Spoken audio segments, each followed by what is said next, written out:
جی تو اسٹوڈنٹس ہم پڑھ رہے تھے امریکی آئین کی نمایاں خصوصیات، اور اس میں نیکسٹ ہمارے پاس ہے روک ٹوک اور توازن۔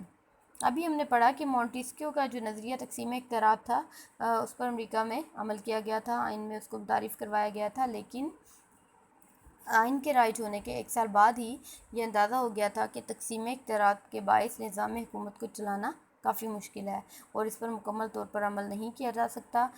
صدر کو، کانگریس اور سپریم کورٹ یعنی کہ حکومت کو جو تینوں ادارے ہیں ان کو کاٹ کر الگ رکھنا عملاً ناممکن ہے۔ تو پھر جو ہے امریکہ میں روک ٹوک اور توازن کو متعارف کروایا گیا تھا، یعنی کہ یہ جو تینوں ادارے ہیں یہ اپنے اپنے کام تو کریں گے ہی، لیکن جو دوسروں کے معاملات ہیں اس میں بھی کسی حد تک یہ انٹرفیئر کر سکتے ہیں۔ تو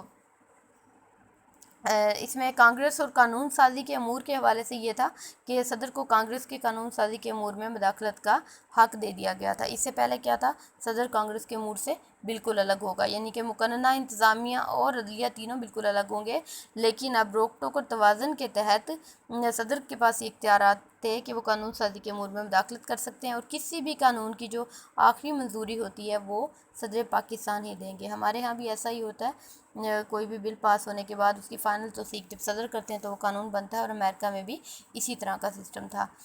اس کے علاوہ کانگریس جو ہے اس کو بھی کچھ اختیارات مل گئے تھے، وہ یہ تھے کہ کانگریس کو صدر کی برطرفی، معاہدوں اور تقرریوں کی منظوری دینے کا اختیار مل گیا تھا، یعنی کہ صدر دوسرے ممالک کے ساتھ کوئی بھی معاہدے کرتے ہیں، کوئی تقرری کرتے ہیں تو اس کی منظوری جو ہے وہ کانگریس دے گی۔ عدلیہ کے ججوں کو مقرر کرنے کا اختیار صدر کو اور انہیں برطرف کرنے کی طاقت جو ہے وہ کانگریس کو مل گئی تھی، اور اس کے علاوہ اگر عدلیہ کی بات کی جائے تو عدلیہ کو، ججوں کو یہ قوت حاصل ہو گئی تھی کہ کانگریس کے بنائے ہوئے قوانین اور صدر کے نافذ کردہ احکامات کو آئین سے متصادم ہونے کی صورت میں غیر آئینی قرار دے کر ختم کر سکتے ہیں۔ ٹھیک ہے جی، تقسیم اختیارات کا نظریہ ایک حد تک تو وہاں پر چل رہا تھا، لیکن روک ٹوک اور توازن کے تحت اب جو تینوں حکومت کے ادارے ہیں وہ تینوں ایک دوسرے کے معاملات میں کسی حد تک دخل اندازی کر سکتے ہیں۔ نیکسٹ ہے جی برتر آئین۔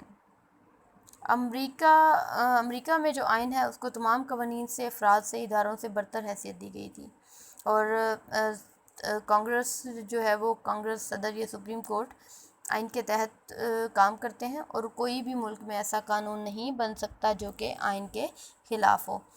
اگر ہم اس کا برطانیہ کے ساتھ موازنہ کرتے ہیں تو برطانیہ میں پارلیمنٹ کے اختیارات جو ہیں وہ زیادہ ہیں۔ پارلیمنٹ کے اختیارات مقتدر اعلیٰ کے اختیارات ہیں، ٹھیک ہے، اور وہ آئین میں حسب ضرورت بآسانی تبدیلی کر سکتی ہے، اور وہاں پر جو قانون کی تشکیل ہے اور آئین میں ترمیم کا طریقہ ہے اس میں کوئی فرق نہیں ہے۔ لیکن امریکہ میں جو اختیارات ہیں، جو برتر اختیارات ہیں وہ آئین کے اختیارات ہیں، اور آئین کے سامنے تمام ادارے بالکل بے بس نظر آتے ہیں۔ اچھا جی، نیکسٹ اس میں عوام اقتدار اعلیٰ کا سرچشمہ۔ امریکی آئین نے عوام اقتدار اعلیٰ کے تصور کو اپنی سرزمین پر عملی شکل دی ہے۔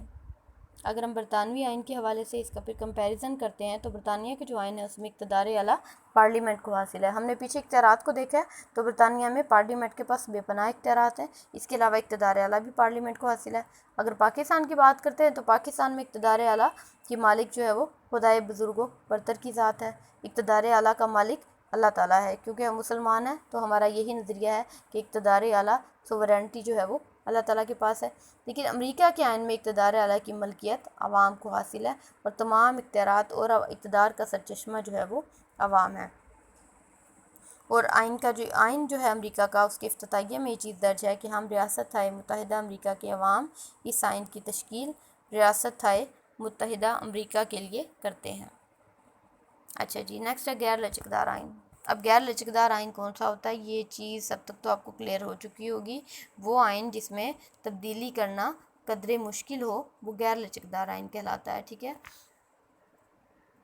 تو امریکہ کا جو آئین ہے قطعاً غیر لچکدار ہے، اور اس میں جو ترمیم کے لیے جو طریقہ کار تجویز کیے گئے ہیں وہ بے حد مشکل ہیں، ٹھیک ہے۔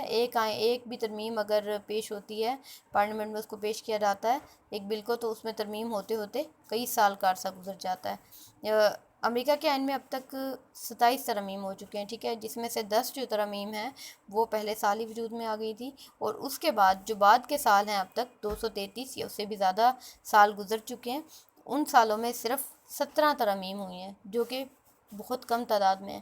اگر ہم اپنے آئین کی بات کریں تو یہاں پر 47 ایئرز میں ہمارے ہاں 26 ترامیم آئین میں ہو چکی ہیں، ٹھیک ہے، اور وہاں پر 233 ایئرز میں 17 امینڈمنٹس ہوئی ہیں۔ اس سے صاف ظاہر ہوتا ہے کہ امریکہ کا جو آئین ہے وہ انتہائی غیر لچکدار ہے اور اس میں ترمیم کرنا بہت مشکل ہے۔ نیکسٹ ہے جی 2 ایوانی مقننہ۔ امریکہ کے آئین کے مطابق مرکزی قوانین کی تشکیل کے لیے ایک مقننہ کانگریس کے نام سے بنائی گئی ہے۔ امریکہ میں مقننہ کا نام کیا ہے جی؟ کانگریس ہے، اور اس کے 2 ایوان ہیں، ایک ہے سینٹ اور دوسرا ہے ایوان نمائندگان۔ اب سینٹ میں ہر ریاست سے، امریکہ کی 50 ریاستیں ہیں، 2 نمائندے لیے جاتے ہیں، اور ٹوٹل جو ہیں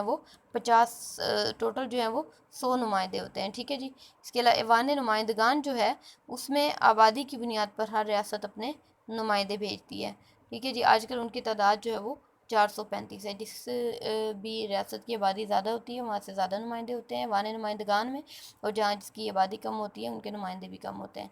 سینیٹر جو ہے وہ 6 سال کے لیے منتخب کیے جاتے ہیں، اور ایوان نمائندگان کے جو ممبرس ہیں ان کو 2 سال کے لیے چنا جاتا ہے، ٹھیک ہے جی۔ نیکسٹ ہے عدلیہ کا مقام۔ امریکہ میں عدلیہ کا بہت برتر مقام ہے۔ مرکز میں ایک عدالت ہے، سپریم کورٹ، اور سپریم کورٹ میں ایک چیف جسٹس ہوتا ہے اور کچھ چند ایک ججز ہوتے ہیں، ٹھیک ہے جی۔